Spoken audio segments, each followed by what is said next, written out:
നമസ്കാരം. Raf talk ഫുട്ബോളിലേക്ക് എവർക്കും സ്വാഗതം. കഴിഞ്ഞ ദിവസം നമ്മൾ കൺഫേം ചെയ്ത് റിപ്പോർട്ട് ചെയ്ത വാർത്ത ഇപ്പോൾ ഒഫീഷ്യലായിട്ടുണ്ട്.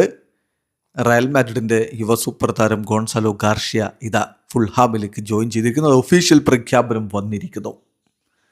അതിൻ്റെ കൂടുതൽ ഡീറ്റെയിൽസ് പുറത്തു വന്നിട്ടുണ്ട്. 40 million euro fixed fees plus 2 million euro add ons, കൂടാതെ 30% സെല്ലോൺ ക്ലോസ് റയൽ മാഡ്രിഡ് തന്നെ കൈവശം വെക്കുന്നു. ഭാവിയിൽ താരം റയലിലേക്ക് തിരികെ എത്താനുള്ളൊരു സാധ്യത അതുവഴി അവിടെ തുറക്കപ്പെടുന്നുണ്ട് എന്നർത്ഥം.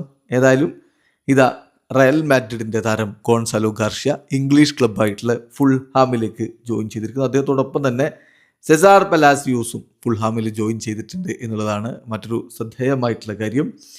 പിന്നെ ഇദ്ദേഹത്തിൻ്റെ കാര്യത്തിൽ ഒഫീഷ്യൽ സ്റ്റേറ്റ്മെൻറ്റ് റയൽ മാഡ്രിഡ് ഇറക്കിയിട്ടുണ്ട്. അതിലവർ പറയുന്നത് എങ്ങനെയാണ്: Real Madrid CF and Fulham FC have agreed to transfer their player Gonzalo Garcia. Gonzalo Real മാഡ്രിഡിൽ ജോയിൻ ചെയ്യുന്നത് 2014 അന്ന് അവന് 10 വയസ്സാണ് പ്രായം.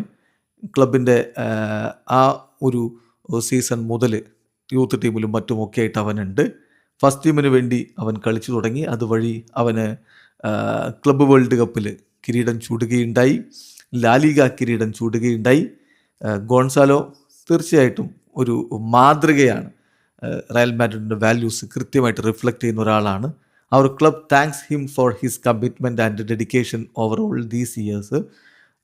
Real Madrid, which will always be his home, wishes him and his family the very best in this new chapter of his life എന്ന് Real Madrid official statement ഇറക്കുന്നു. ഇവിടെ club world cup എന്ന് പറയുന്ന പഴയ ഫോർമാറ്റിലുള്ള ക്ലബ്ബ് വേൾഡ് കപ്പാണ് intercontinental cup എന്ന് ഇപ്പോൾ വിളിക്കുന്ന ടൂർണമെൻ്റ് ആണെന്ന കാര്യം ഓർമ്മിപ്പിക്കുന്നു. ഏതായാലും ഗോൺസാലോ ഗാർഷ്യ ഇനി ഫുൾഹാമിൽ നമ്പർ 7 ജേഴ്സി ആയിരിക്കും ധരിക്കുക എന്ന കാര്യം കൂടി, 7ാം നമ്പർ ജേഴ്സി ആയിരിക്കും ധരിക്കുക എന്ന കാര്യം കൂടി ഫുൾഹാം ഒഫീഷ്യലി കൺഫേം ചെയ്തിട്ടുണ്ട്. വീഡിയോ അവസാനിക്കുന്ന ഫുട്ബോൾ ലോകത്തെ കൂടുതൽ വിശേഷങ്ങളുമായി റഫ് ടോക്സിൽ എത്താം.